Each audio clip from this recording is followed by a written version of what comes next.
Welcome to Crime Time Central Legal Talk, hosted by attorney David Ridings. This is where we sort out the good guys from the bad guys and try to help you make sense of the law. We'll give you the latest on the big cases and highlight the weird ones as well. We'll hear from the defenders, the enforcers, and maybe even a few lawbreakers. Regardless, you'll come away knowing more than when you started. This is Crime Time Central Legal Talk.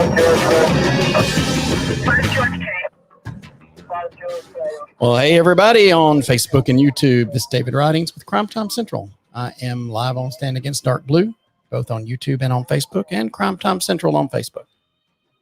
If you are joining us on one platform and not the other, go like the other platforms. Crime Time Central is on Facebook, and Stand Against Dark Blue is on YouTube and Facebook. And we do news here. We talk about the police. We talk about the good and the bad and the ugly. Sometimes it's good. Sometimes it's bad. Sometimes it's ugly.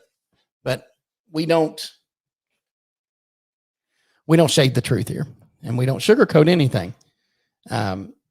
When cops do wrong, we shine a light on it. And when cops do good, we shine a light on it. Actually, what we do is we just shine light in the darkness. That's all we're doing is we're laser focusing our light in the darkness. We don't use the shotgun approach at defunding the police. We talk about the problems in the police department. We want to eradicate the problems in the police department. We don't want to eradicate the police department. Let's not be stupid. As Bill Mayer said, it's not that we don't get your idea about defunding and abolishing the police. We get it. It's just a dumb idea. But what we do here is we encourage people to support good cops in an effort to root out bad cops.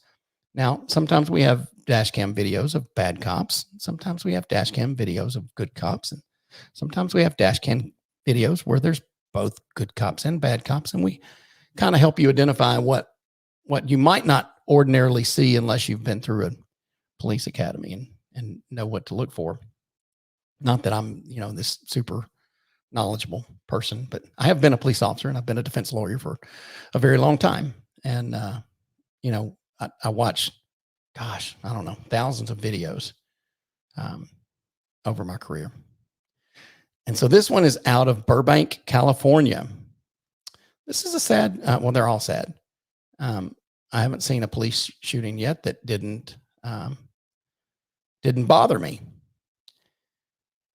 But this one involves a man and his son. Actually, it's his stepson. He's not the biological father of this boy. He's the stepfather. And there was a 911 call. I'm not going to play the whole tape or the whole video because it's basically a debriefing video from the police department about what happened. But the clerk at the Quality Inn called the police and said, "Hey, I got this 9-year-old kid out here in the parking lot in shorts and barefoot, hugging his pillow, and he's been out here for about half an hour or so.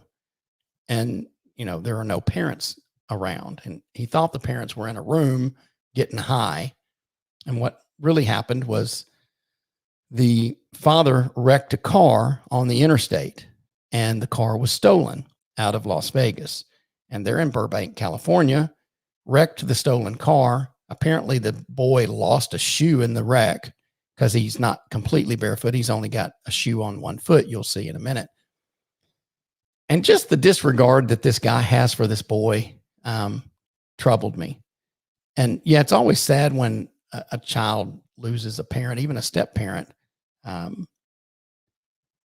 because he could have been, significantly attached to that step parent. I don't know. The boy really, you can hear when the shooting happens, he's screaming, "No, no, no." And so he was obviously loved this man as his stepdad, no matter how bad the stepdad was, because the stepdad was clearly a serial car thief. And he was quite good at stealing cars, honestly. So in this body cam, you're going to see surveillance video of the child. You're going to see traffic cams that track their movement. Let me just play this part here, and I'm going to mute it. This part is the father is walking in front, and the son is walking in the back. The son is clearly kind of, struggling to keep up. Dad does wait for him to cross the road. Actually, he didn't. He waited for him so he could carry he had the son carrying this bag and his pillow. And so Dad took the bag from him and they crossed the road. But you see here, Dad is like, I don't know, nearly 100 feet in front of this boy, not looking back. It's just, that's just pitiful parenting. You don't, I'm sorry. You just don't walk that far ahead of your child especially when you've just been in a wreck. But some people live different lives and some people don't have great parents. And so the child's coming. He's not right here in this view, but he is walking and he's just a little farther behind. So Dad's here trying to find another car to steal. And he's got one of these shaved down keys that he's attempting to steal this car. Well, here comes son, 1 foot bare and the other foot shoed. And it's 4:00 in the morning. So Dad, I'll skip ahead. Dad looks for a car to steal. This is the clerk calling the police. And this is Dad telling his son, wait right here. I'll be right back. So Dad leaves and walks across the street and attempts to get into this vehicle with no success. And so then he walks farther. So this is where the son is up here at the Quality Inn. And Dad walks, 2 or 3 blocks away, pretty good distance, and keeps walking and backtracking a little bit. And this is where he steals a car. And then he drives back to the Quality Inn. And this is where I'm going to unmute it. And north on Buena Vista Street, returning to the Quality Inn. It was there that the suspect encountered police officers speaking with the child. What are you doing here? Where's your dad? My dad just told her. I'm assuming he's going to go get a car. That's all. Where's your dad at? He's switching on my corner and then he's just going on the corner. That's it. Please note, the beginning portion of this video has no audio. As the suspect returned to the Quality Inn hotel driving a stolen car, he encountered police officers with his child. Upon seeing his stepfather, the child began to walk towards the car as the suspect called out to him. Out of concern for the child's safety, one of the police officers attempts to prevent the child from getting into the car with the suspect. At that point, the suspect displayed a loaded 9mm handgun, showing it in his right hand, and pointed the gun at the officers. Now, this is police work, okay? Some people will criticize the police for getting involved at all and think that they should have just let this child go get in the car with Dad. And I disagree with that. This boy's been left by himself for, a good long time, long enough for this man to walk, 3 or 4 blocks, then backtrack and steal a car, long enough for the police to be dispatched and come and talk to the boy. So Dad's been gone a long time, and that needed to be investigated. The cops needed to question Dad about where he'd been and why he'd left this boy by himself. So when they go up to the car, clearly this father didn't want them to investigate further because he's in a stolen car that he just stole. Had he not pointed a gun at the police and just said, just talk to them, they may have investigated it and let him go, or they would have realized that they probably would have realized that the car was stolen and he would have been arrested. But he didn't want any of that to happen. So he immediately pulls a gun on these officers. And that's where we pick up here. One of the officers pointed his duty weapon at the suspect and fired 3 times. The following body-worn camera video captures the moment the suspect points the gun at the officers and the officer fires his weapon. Hold on. Hey! Get my dad! Get my dad! Let's go! Hold 3 back. Shots fired. Shots fired.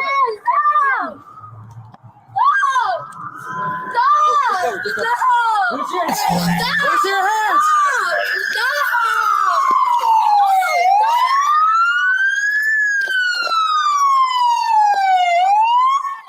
Yeah. Hey, get Move! back. Get Move! back. He's in here.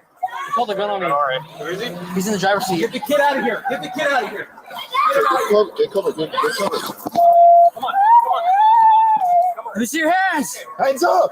Let me see your hand. So he's alive right now. Hands up. And he's raising you can see him Put raising your his hands right out the hand. window right now. Put your hands out the window. But he's clearly very seriously Now, wounded. Here is a slowed down version of the same video showing the gun in the suspect's right hand pointed at officers. Yep. True enough. That's a handgun right there. Right there. And he did point it right at him. Here is additional video of the officer-involved shooting from the second officer's body-worn camera. This officer did not fire her weapon. Hey, partner.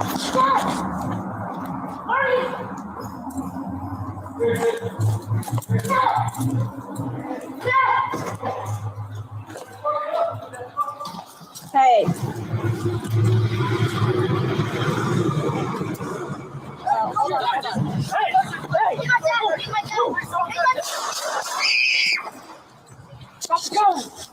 Hold 3 back. Shots fired. Shots fired.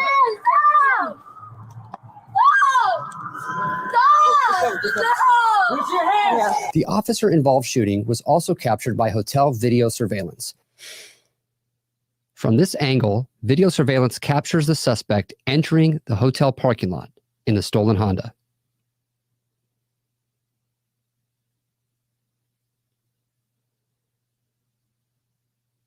The suspect then parks the vehicle.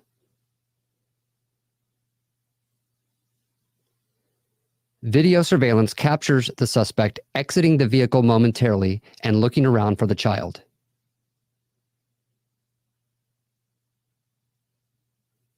Then he sees the As the police suspect returns to the vehicle, and he doesn't want officers to begin he doesn't to want to approach. interact with them, clearly. the child is also seen approaching the vehicle, being followed by a second officer. It is at this point the officer-involved shooting occurs.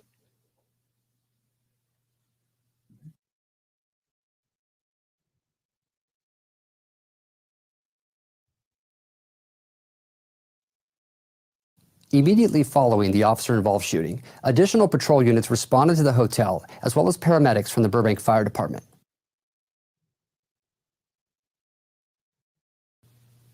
Here is a slowed down and zoomed in version of the same video, which shows the suspect seated in the driver's seat, holding a gun in his right hand and pointing it at officers.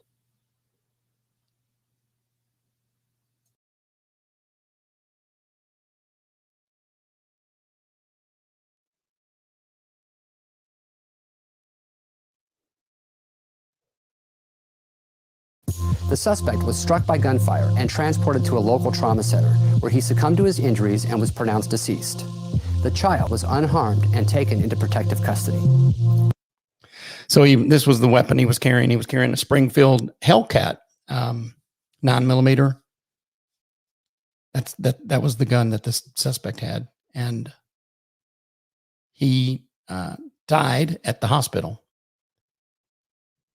So, obviously, I mean, what we do here on this channel is we bring these videos and we give commentary and we ask your opinion, justified or homicide. So I'm curious what you think. Do you think this was a justified shooting? I personally think it was a justified shooting. And you know, again, he pointed the firearm directly at the police officer. Even through the windshield, you can obviously be killed through a windshield because this police officer shot him through the windshield. So you don't wait for the suspect to shoot the gun. If they pointed at you, that's plenty. That's deadly force, and it should be met with deadly force. So I'm grateful that the boy wasn't hurt in this video, and he did kind of grab his arm, like, you know, maybe glass hit him, fragments hit him as he was getting in the car, because it was close. I mean, the boy was directly in harm's way. Thank God he wasn't in the line of fire. But this stepdad, I should say, I don't know how long he had been stepdad, but clearly this man didn't have any fatherly love for this boy. I've got 5 boys. I'm walking away from a wrecked car with my 9-year-old. I'm not walking 100 feet in front of him. You know, just little things like that. Here, let me know that this guy's he just didn't have any regard for this boy. He was just in his way. So, I'm not saying that he got what he deserved. I mean, he got what he deserved for pointing the gun at the police officer. I'm not saying because he's a bad dad, you shouldn't feel bad for him for being killed. Certainly I feel bad for this boy. I feel bad for the man that got killed and his family. And we don't want to see anybody get killed by the police, but it's, you know, this was a white gentleman. So obviously it doesn't enrage anybody that he was killed. It's not part of the narrative. But it is important to see these videos. They come out regularly, man. This one was just not very long. It was in March, and there's so many that come out. We can't do commentary on all of them. But we try. So if you like this video, give it a thumbs up and share it with somebody. And be sure to go to one of the other platforms. If you'll go to YouTube and like our YouTube channel, Stand Against Dark Blue, we just launched that channel. And it, you know, once you get 100 subscribers, which we start with 0, honestly. So obviously, but if you get 100 subscribers, then you can start doing certain things on the platform and, you know, get your own personal URL that, you know, Stand Against Dark Blue URL with YouTube and that kind of thing. So it would help us if you'd go do that. Like it, subscribe, hit the little bell so you're notified when we go live. And that way you won't miss any fun. Thanks for joining us. And in the meantime, we'll be back tomorrow with another show, with another video, and with more commentary. We're interested to hear your thoughts. Love you guys. Y'all be well.